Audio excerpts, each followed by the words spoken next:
Hey there, everybody.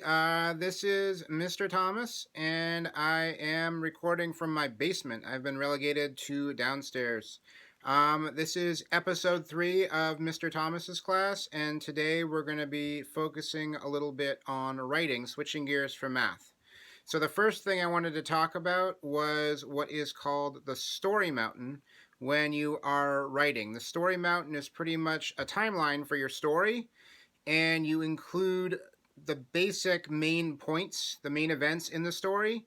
And for each of those events, you want to kind of expand and write a bit more. You want to have a main event, or you want to have some sort of problem in your story that gets resolved in the second half of your story. Here is a story mountain that I already shared with the class. You can see at the beginning I have a starting point where there's two kids and they end up finding a pair of shoes. The shoes are magical and they can make you run very fast. One of the students or kids in the story chooses to wear the sneakers in a soccer game and he gets injured because he can't control how fast he goes. And the other friend convinces him to get rid of the sneakers, and then at the end of my story mountain, there's another kid that comes along and might pick up the sneakers, and the story could kind of continue with a sequel.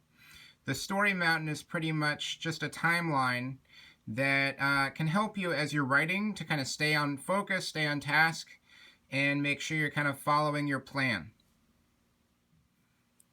As you're writing your story and following your story mountain, you want to make sure that for each point on the story mountain, you're not just kind of saying in general terms what's happening, but you want to be as specific as possible, and you want to mix in a lot of literary elements.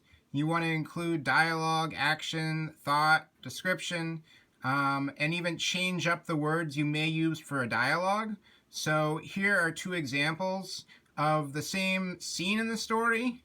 The bottom one obviously has a lot more description, a lot more dialogue, and it just tells you in general a lot more information.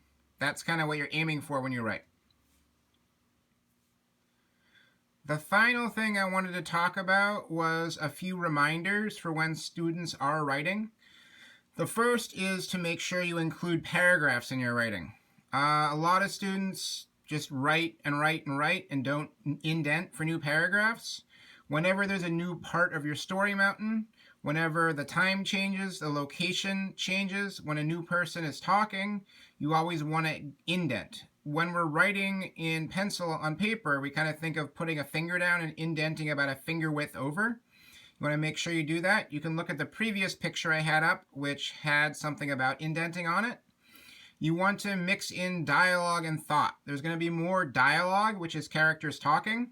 You want to have a little bit of thought, but you don't need to have too much thinking in the story. Description and action are the next two. Description is a great way to add details in. You can do that through the use of adjectives, adding in the 5 senses, what things smell like, taste like, feel like. Using similes, like and as, kind of comparing things. You can use hyperbole, describing the temperature of something. I'm gonna melt because it's so hot.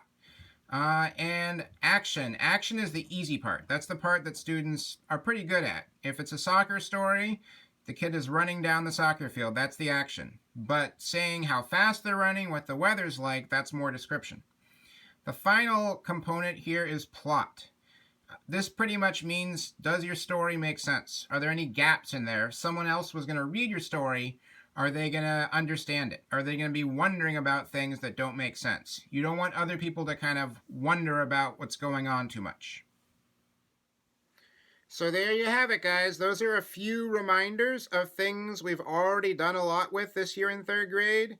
Those are things that I talked about for hours on end when we were writing personal narratives and when we were writing our realistic fiction earlier in the year. So I hope as you're doing your writing at home, those are some of the things you can kind of keep a reminder of. You can make your own story mountain very easily on paper. And hopefully you can look back at this video and try to incorporate some of those things that I mentioned. So hope all is well. And it is Friday, so I hope everybody has a nice weekend. And I will see you soon. Take care, guys.